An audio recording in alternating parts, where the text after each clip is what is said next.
Guitar Picks with Ron Harvey. Bo Carter, Honey. Bo Carter, one of my all-time favorites in this genre. He's created a whole style of his own, but he's a little bit more uptown than the Son House and Charlie Patton.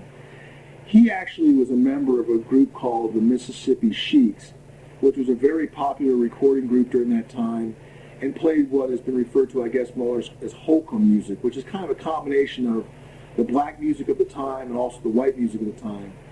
And he played at white dances and black dances and made a great living as a entertainer and as a musician.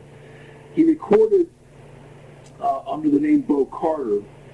His real name was Artimer Chapman, and he was part of the famous Chapman family.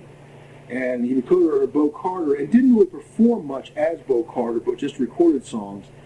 And kind of created this unique style with a lot of different strange open tunings, and nobody plays quite like him, and nobody really plays in that style anymore today. But I really enjoy it. There's a certain Al Jolson influence on the singing, which is something that you had brought up earlier. And I just feel that this guy doesn't get the credit he deserves as being a major artist. He lived into the 50s. He died in the middle 50s. A blind man at that point, and couldn't even play his music anymore, and kind of died in obscurity in Memphis. These men were products of their times. I mean, the music that was popular in that time, beyond these race recordings, which is just a limited to the black population in the South, that's the only people that bought these records.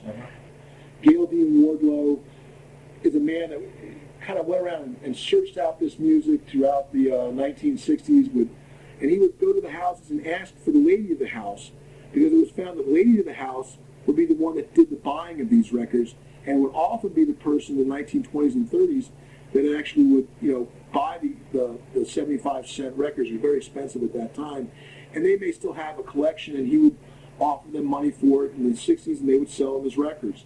But they listened to everything. They listened to the, Dixieland swing music, the Al Jolson music, the piano rags of the time. So there was a lot of different kinds of music around, but these were blues artists, and they were targeting a certain market, but they had their influences, and you can't remove them from the times totally.